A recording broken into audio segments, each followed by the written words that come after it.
오늘도 저의 다락을 찾아주셔서 감사드리고요. 사연 시작해보도록 하겠습니다. 곧 또 명절이 찾아오네요. 예전에 전 이렇게 명절을 앞둔 달이면 미리 스트레스를 받고 있었습니다. 명절만 떠올리면 내가 결혼을 왜 했나 하는 생각뿐이었죠.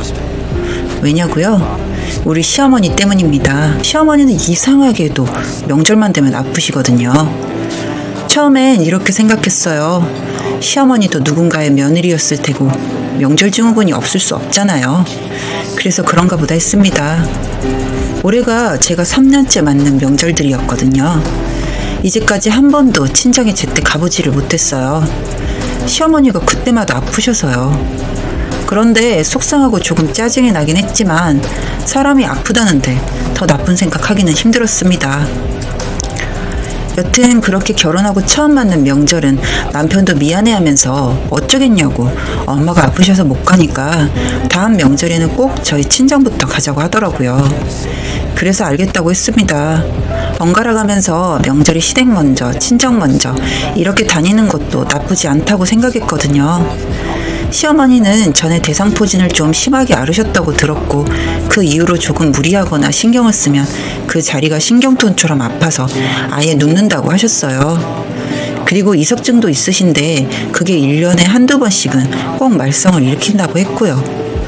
여튼 이렇게 그 다음 명절이 왔습니다. 지난번에 시댁 말고 친정부터 다녀오자는 남편의 말이 있었기 때문에 친정부터 가나보다 하고 명절 휴일 전부터 준비했어요. 그런데 딱 그때 전화가 왔습니다. 시어머니가 아프시다고요. 그래도 우리 친정 그냥 먼저 가자고 했어요. 제가 나쁜 여일지도 모르지만 위독하신 게 아니라면 저도 저희 집에 꼭 가고 싶었거든요. 그랬더니 시어머니에게 전화가 왔습니다. 다 죽어가는 목소리로 몸이 너무 아파서 아무것도 못하겠는데 시아버지는 어쩔 수 없이 아픈 시어머니를 두고 차례 지내려고 미리 가셨다고 하는 거예요. 그러면서 와주면 안 되겠냐고 부탁을 하시더라고요. 남편도 이번 딱 한 번만 그렇게 해주면 안 되겠냐고 하길래 솔직히 속은 부글부글 끓었지만 이번 한 번이다 하고 갔었습니다. 이석증인 것 같다면서 어지럽다고 꼼짝 못 하신대요. 그래서 연휴 내내 남편과 시어머니 병수발 들다가 시간을 보냈어요. 저라도 친정에 다녀오고 싶었지만 결혼하고 얼마 안 됐던 때라서 사실 그렇게 하면 내내 미움받을까봐 걱정돼서 꾹 참았습니다. 제가 그때 그냥 한번 짜증내고 혼자라도 친정에 다녀왔어야 했는데 말이죠. 여튼 그렇게 두 번째 명절도 어이없이 보냈습니다. 제가 전업주부였다면 이렇게 속상하지도 않았을 겁니다. 어떻게든 시간을 내서 친정에 명절 연휴 다음에라도 다녀올 수 있었을 테니까요. 하지만 저는 직장에 다니고 있어서 그럴 수도 없고 주말을 이용해서 다녀오긴 했지만 명절에 저희 집도 북적북적 명절 분위기 느끼고 싶으셨을 텐데 제가 없으니 아직 결혼 안 한 제 여동생과 셋이 보내셨을 생각하니까 속상하더라고요. 친정 부모님도 내심 속상하신 것 같았지만 사돈이 편찮으시다고 하니 어쩔 수 없다 받아들이셨던 것 같더라고요. 여튼 그렇게 또 명절이 돌아왔습니다. 그런데 또 아프시네요. 아니 정말 궁금해지더라고요. 대체 왜 명절에만 아프실까 하고요. 평소에도 자주 아프신 분이라면 제가 그러려니 하겠어요. 평소에는 너무 잘 지내세요. 등산 다니시고 취미생활 하시고 집에 한시도 안 계시고 밖으로 도시는 분이에요. 그런데 또 아프시답니다. 나이가 들어서 그런지 마음도 약해지고 저희 부부가 꼭 같이 있어줬으면 좋겠대요. 이때 처음으로 외아들과 결혼한 제 자신에게 화가 났습니다. 자식 하나 있다 보니 남편도 그렇고 시어머니도 그렇고 서로 너무 의지를 하는 겁니다. 그럼 시아버지는 뭐 하시냐고요? 이번에는 친구분들과 낚시 모임을 떠나셨대요. 아프신 건 낚시 가신 이유라서 어쩔 수가 없었다고 하시면서 그러십니다. 그래서 제가 그럼 시아버지는 명절에 안 오시냐 했더니 그 낚시 모임이 고향 친구들이랑 가는 거라 고향에서 볼일 보시니까 안 오신대요. 네, 그렇게 저는 또 친정에 못 갔네요. 이번에는 그냥 맘 먹고 남편에게 맡기고 가려고 말씀드렸더니 화를 내시더라고요. 지난번에는 약한 척 하시더니 이번에는 화를 내시면서 이러시더라고요. 여자가 시집을 왔으면 이 집 귀신이 돼야 하는데 너는 맨날 친정 못 가서 안달이냐고요. 주말이나 이럴 때 가면 되지. 이렇게 아픈 시어미를 두고 게다가 남편까지 두고 혼자 친정에 가려고 하는 게 말이 되냐고요. 친정 부모님이라고 남편 두고 혼자 하면 좋아하시겠냐면서 혹시 친정 부모님이 오라고 하시는 거냐고 그러시더라고요. 그래서 그건 아니지만 저희 집도 명절에 저만 기다리고 계셔서 그런다고 했더니 팩 돌아 누우시더니 그래 그럼 가라. 대신에 너 나한테 시집살이 톡톡히 당할 각오하고 다녀와 이러시더군요. 세상에나 본인 입으로 시집살이를 시키시겠다 선포하시는 분도 계신가요? 정말 속이 터질 것 같았습니다. 그래도 참았습니다. 참지 않으면 어떻게 하겠어요. 전 아직 어리고 시어머니는 저렇게 벼르고 있고 옆에 있는 남편이라는 인간은 제 편이 돼주지 않고요. 그렇게 명절 연휴를 또 거지같이 보내고 나서 너무 화가 나서 직장에 어렵게 연차를 내고 일주일간을 친정에 가서 남편과 연락 끊고 지내버렸습니다. 카톡이며 전화며 난리더라고요. 그러던지 말던지 내버려 뒀어요. 그렇게 있는데 저희 친정엄마가 안 좋은 표정으로 저에게 오시더라고요. 시어머니에게 전화가 왔고 널 찾는다고요. 와, 이 남편이란 새끼가 시어머니한테까지 말을 했나 보더라고요. 어이가 없었고 여튼 전화를 받긴 했습니다. 그 당시 당장 이혼할 생각은 없었으니까요. 받았더니 시어머니의 폭언이 시작됐습니다. 그렇게 시집 왔으면 그 집안 귀신이 돼야 한다고 말했더니 남편까지 내팽개쳐두고 결혼한 여자가 지네 친정에 쏙 숨으면 다냐고요. 시집살이 시키겠다고 각오하라는 말도 우습게 들렸냐면서 가만 안 두겠다고 하더라고요. 그래서 시어머니에게 말씀드렸습니다. 아무리 며느리 돌이라는 게 있다고 하더라도 이렇게 명절 때마다 자기 친정에 못 가는 며느리는 없을 거라고요. 시어머니가 아프셨을 때 돌봐드리는 건 당연하지만 한 이틀이라도 간병해드렸으면 어머니도 저희 친정을 무시하는 게 아니라면 가라고 하셔야 하는 게 맞지 않냐고 했습니다.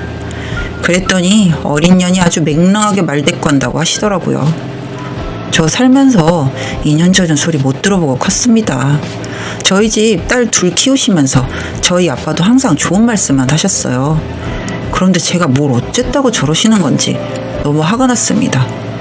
그렇게 대판해대고 시어머니는 절 가만두지 않겠다 으름장 놓고 전화는 끊었습니다. 바로 남편에게 전화 오더라고요. 시어머니가 말했겠죠? 본인이 통화했으니 네가 전화해도 받을 거라고요. 이 새끼가 이렇게 마마 보이는 줄은 정말 몰랐습니다. 알았다면 결혼 안 했을 거예요. 이렇게 찌질한 새끼라는 걸 왜 연애할 때는 숨겼을까요? 뭐 여튼 전화를 받았더니 지네 엄마한테 전화가 와서 어쩔 수 없이 말할 수밖에 없었다네요.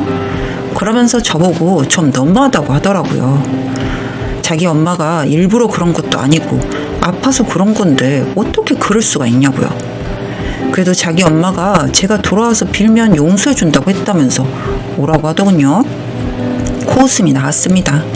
그냥 이 인간 믿고는 못 살겠다는 생각이 들더라고요. 싸움질을 해도 얼굴을 보고 퍼부어야겠다는 생각이 들었어요.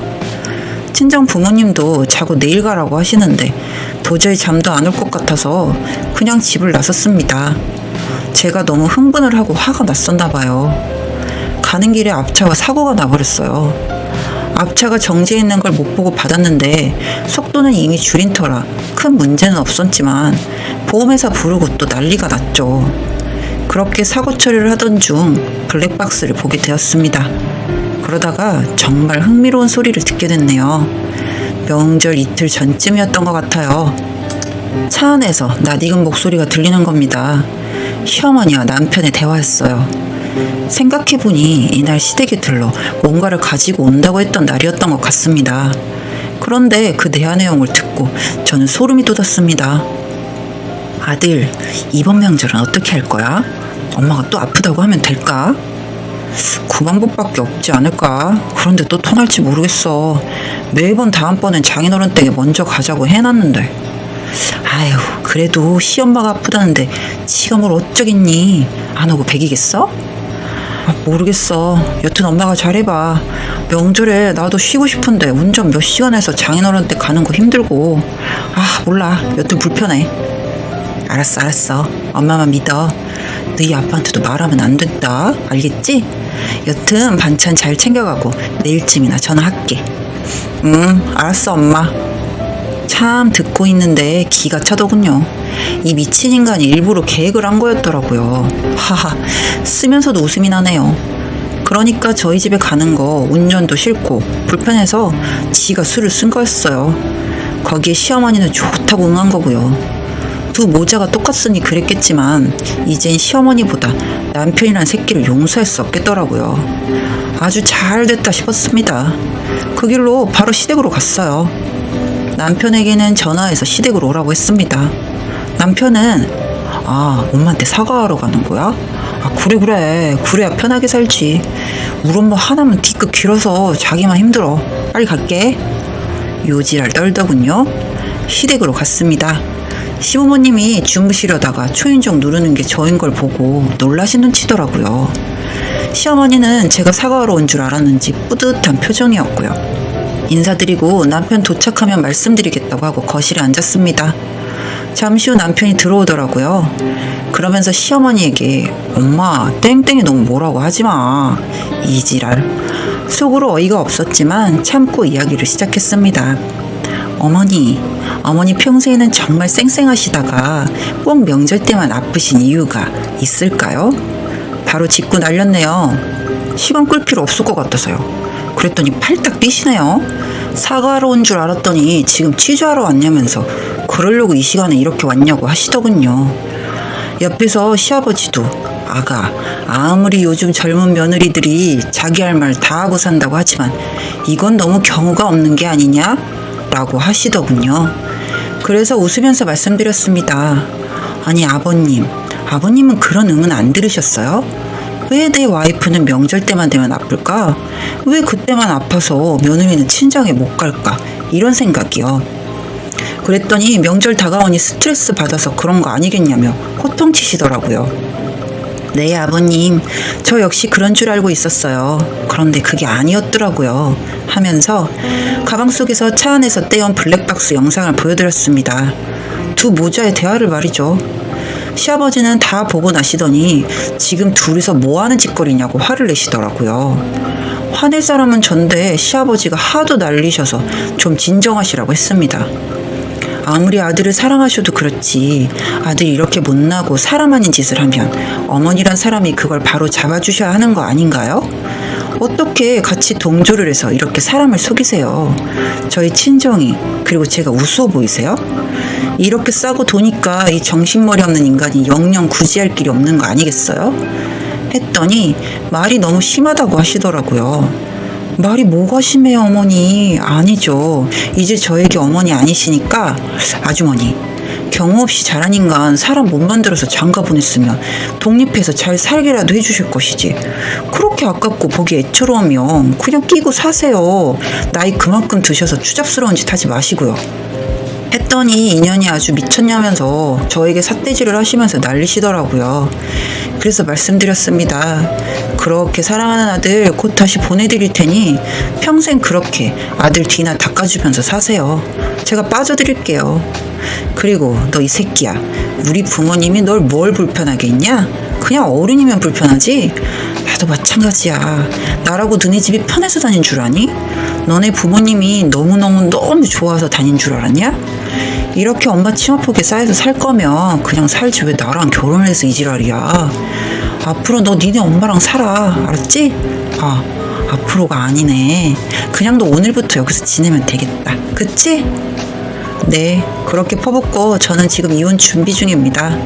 신혼집이었던 곳은 부동산에 내놓았고 친정에 와 있어요. 이 거지 같은 인간들 때문에 괜한 직장까지 그만두고 쉬고 있네요. 도저히 화가 나서 직장에서 일을 할 수 없는 상태가 돼버렸거든요.